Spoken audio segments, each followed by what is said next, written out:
Hey, what's going on, everybody? BDO44 coming at you with another video. Alright, it's a few things I want to talk about in regards to this Philadelphia 76ers Toronto Raptors matchup. And I've already made a video basically detailing my opinion about this video. But there's another point to the situation I just think is kind of interesting. And that is, James Harden did everything he could to get away from the Nets because of the Kyrie Irving situation. Obviously, Kyrie refused to take the vaccine, and as a result, has missed a lot of games, blah, blah, blah. It just came down to it being too much for James Harden. He wanted his full team out there. He's trying to play for a championship. He ain't got time for guys missing games, etc., whatever the heck the actual opinion is, and he got up out of there and went to Philadelphia.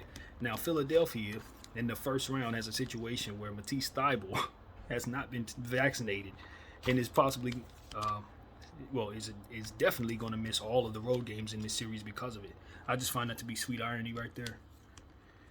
But either way, I look at this series and I really do believe that the Raptors are a much better team. Not just a better team, they're a much better team. I do not think that means that they're necessarily going to win the series because Joel Embiid is that dominant.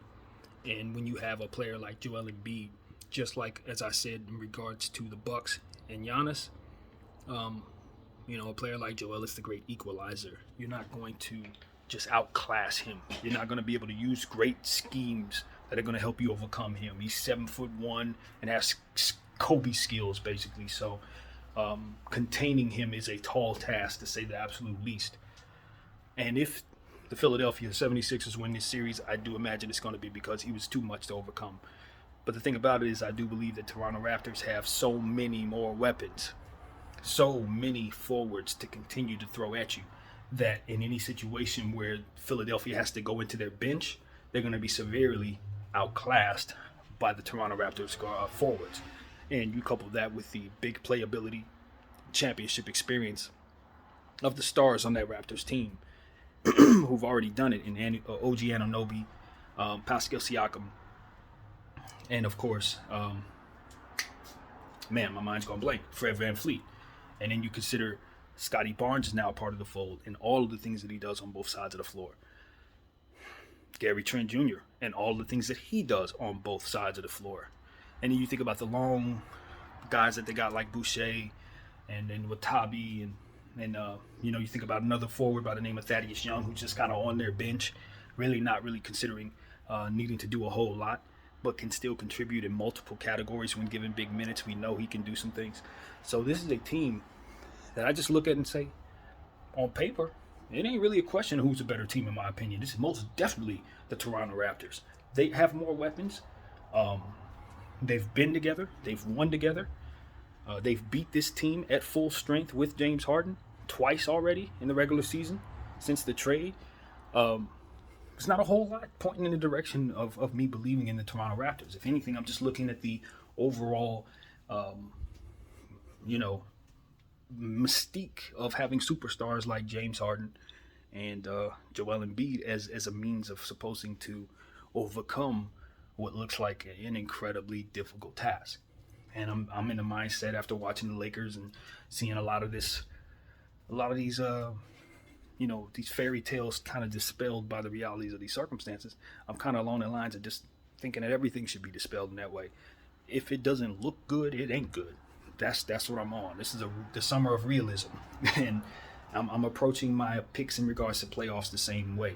I'm not going with just the superstars. I'm not going with what would otherwise be conventional just because a guy has done this and this for so long. No, if there are more people over there who can do more this year, I'm saying that makes more sense to me. I don't care that that's James Harden. I don't care that that's Joel Embiid.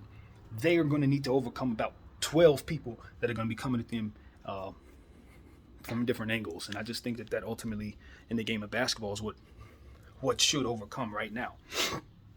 Superstars do win championships. So I'm curious to see if I'm wrong. Maybe the truth of the matter is, no matter how many weapons you have, if you got a Joel Embiid, you can win everything. But that's going to have to play itself out. And what I see is a Joel Embiid without an adequate backup center. I see lacking shooting. Guys like Fork and Korkmaz are going to have to guard people who are more talented than them. Guys like Shake Milton, same thing. You're going to have situations where the mismatches are going to be severe. You're going to have situations where Joel Embiid's going to be in foul trouble and you're going to wonder if you should play him. There are going to be situations where maybe somebody twists an ankle and suddenly the game flips on its axis because Philly doesn't have that type of depth, particularly with their size. So I don't know. Maybe I'm just not giving enough respect to James Harden's greatness. Maybe I'm not adding it to the fact that Tyrese Maxey has become a star level player. And I think leaning on Maxey and being willing to sit Harden is going to be a very important move for Doc Rivers. Because if James Harden is having one of them over games, you have the options and the experience amongst your team to play without him. So I think it makes a lot of sense to sit him if for some reason he becomes a problem on either side of the floor. And I think there's a good chance he does become that because he's not a very good defensive player. He is a bit old. He is a bit banged up, and those are some incredible athletes on the other side. You're going to have him guarding a guy like Gary Trent. Gary Trent's going to run. Gary Trent's going to put up a lot of points a lot of the time. And Gary Trent's going to steal the ball all the time on the other end with help defenders around him as well to double team and triple team the stars on this team. It's not like they're going to have a bunch of open shots. Not with Scotty on the floor. Not with OG on the floor. You know what I mean? Not with Boucher with his hands up. Like, there's a lot of length, man. And you couple that with the relentlessness and the balance that this team has found with one another, the fact that they have so many offensive talented players but still manage to find ball movement within players like Scotty Barnes who can get 8 assists on a given night. Listen, I don't have any confusion about whether or not James Harden can put up a big line in a game or whether or not Joel Embiid can average 33 in this series. I expect that. I just don't think that's going to be enough to overcome all that Toronto has thrown at you. And that's going to, all that Toronto's going to throw at them in this series. I just don't think they have enough. Especially when you consider they're removing their second best defender, Matisse Thybulle, from the floor for road games. Road games where a guy like Gary Trent's going to have open shots. Road games where a guy like OG Anunoby's going to have open shots. Fred VanVleet and the confidence they have with that We the North crowd waving them white flags and all them people standing outside, that environment is not the environment to be lacking in depth, to have memories of being beat at the buzzer. You understand what I'm saying? Like, all of this coming together, this don't look good for Philadelphia. And anybody that picks Philadelphia in this series, I truly believe is looking at one or two things. Either they're in fairy tale land, for which I probably would have been if this were last season, or they believe in Joel Embiid's ability to overcome multiple Toronto weapons that may just happen to be smaller than him. And that's really what it is. If he can be a giant amongst, stilts, because those guys are tall and long, but if he can be a giant amongst them, little boy them like Shaq would, yeah, they can get a victory. But he's going to have to do it 7 games. And I do think this could go the distance if for some reason Philadelphia has the advantage because they're not the better team in my mind.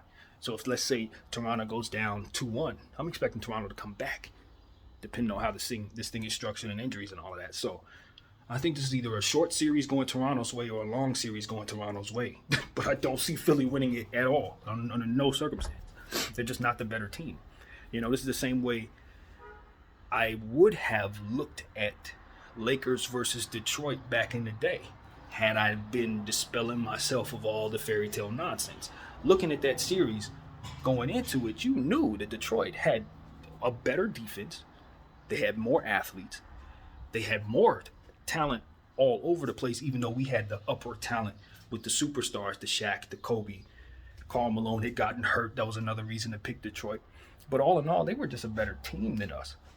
It was just that they had unknown players. You didn't know nothing about them at the time, et cetera, et cetera. But you knew they had picked up Rasheed Wallace, and at that point, they basically became a team that was unguardable. They had like a top 5 that was rivaling some of the best stuff we had ever seen at that time. We just needed to see those guys become what it is we ultimately knew they would.